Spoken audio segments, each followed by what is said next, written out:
Learning with AB. आज हम continue करने और 9th स्टैंडर्ड का first chapter laws of motion. पिछले वीडियो में मोशन क्या होता है देखा, यूनिफॉर्म मोशन क्या होता है वो देखा, यूनिफॉर्म सर्कुलर मोशन क्या होता है ये देखा। तो आज हम देखने वाले एक्सेलरेशन क्या होने वाला है, कुछ डेरिवेशंस देखने वाले और न्यूटन के 3 लॉज देखने वाले। तो ये वीडियो लास्ट तक जरूर देखना क्योंकि बहुत इंपॉर्टेंट टॉपिक्स है। जब आप नेक्स्ट स्टैंडर्ड में जाओगे तो इसकी बहुत हेल्प आपको होगी।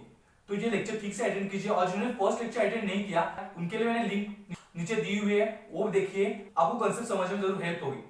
तो शुरू करते हैं हमारे फर्स्ट टॉपिक एक्सेलरेशन। तो हमारा नेक्स्ट टॉपिक है एक्सेलरेशन। तो सिंपल वर्ड्स में एक्सेलरेशन मतलब पिकअप। तो एक्सेलरेशन की हमारी डेफिनेशन होने वाली है rate of change of velocity in unit time.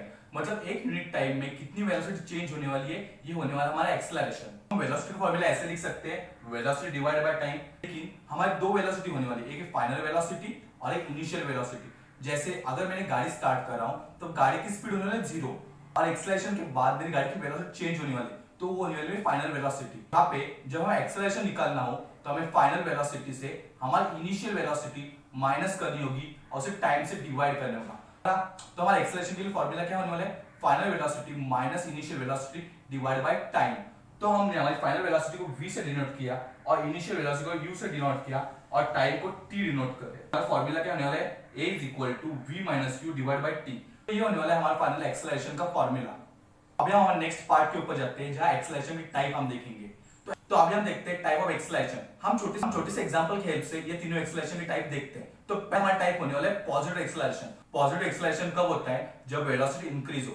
हमें ये पता है जब एक प्लेन रनवे से ऊपर उड़ान पकड़ता है उससे एक्सेलरेशन इंक्रीज हो रहा है, तो वो है पॉजिटिव एक्सेलरेशन। सेकंड टाइप है जीरो एक्सेलरेशन। जीरो एक्सेलरेशन कब होगा, जब वो प्लेन कांस्टेंट है, मतलब उस प्लेन की एक्सेलरेशन कांस्टेंट है, तब होने वाला है हमारा जीरो एक्सेलरेशन। और जब वो प्लेन नीचे उतर रहा हो, लैंडिंग कर रहा हो, तब उसका एक्सेलरेशन कम होने वाला है, तो वो होने वाला है एक्सेलरेशन में क्या होने वाला है, हमारी एक्सेलरेशन कम होने वाली है। तो ये थे एक्सेलरेशन के 3 टाइप। जब हमारा प्लेन ऊपर उड़ान पकड़ रहा है तब उसका एक्सेलरेशन बढ़ रहा है, तो होगा हमारा पॉजिटिव एक्सेलरेशन।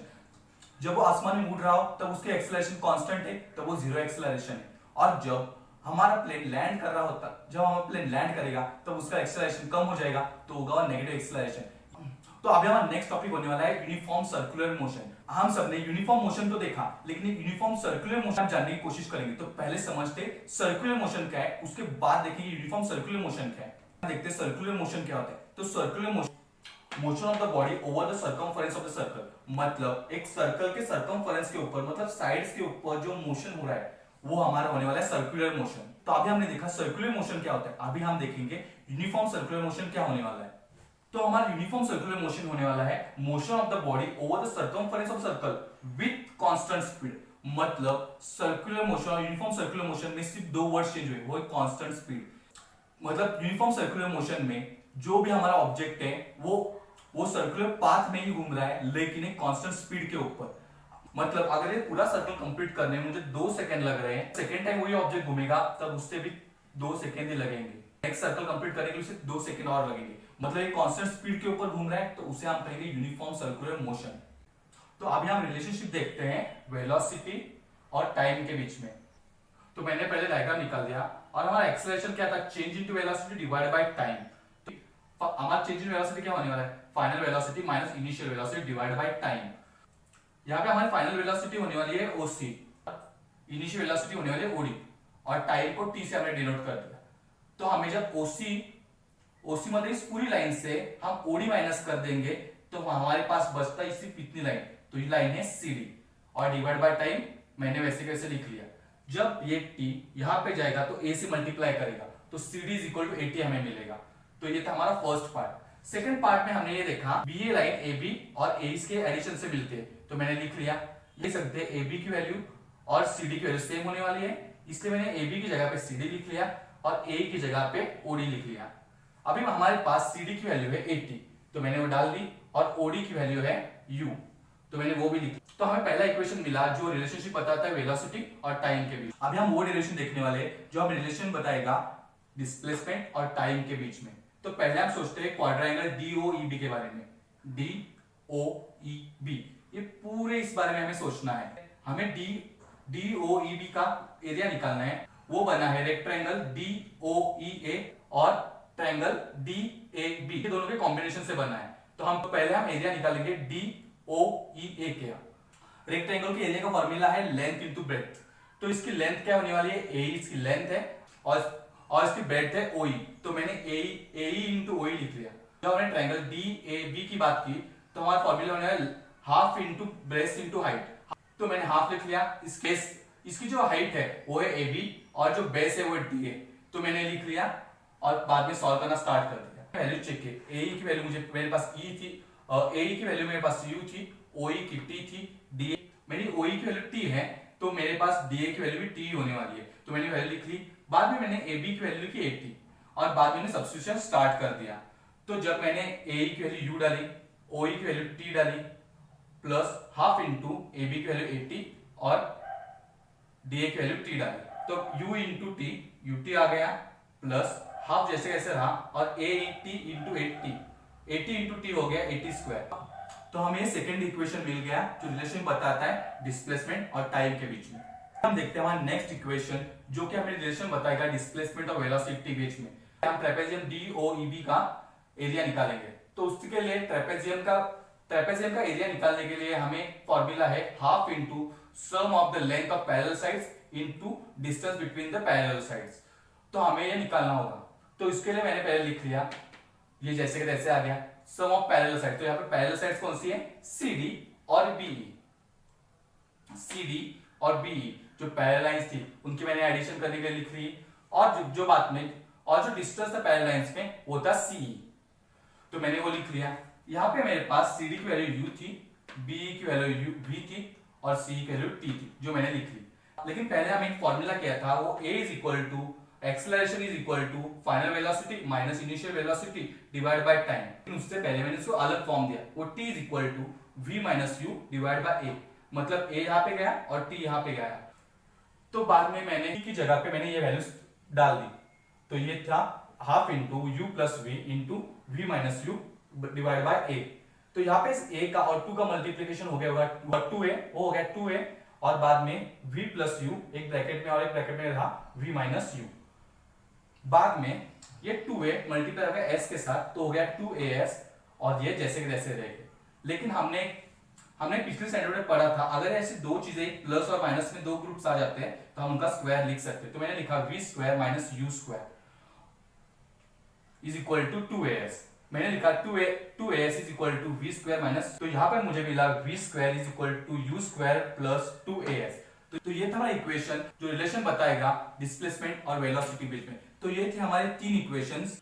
तो आपको ये ठीक से करने हैं क्योंकि नेक्स्ट स्टैंडर्ड में आपको ये बहुत हेल्प करने वाले। तो ठीक, तो अभी हम देखेंगे Newton's first law of motion. तो हमारा न्यूटन का फर्स्ट लॉ होने वाला है the object continues to remain at the rest और in a state of uniform motion along in a straight line unless external unbalanced force act on it.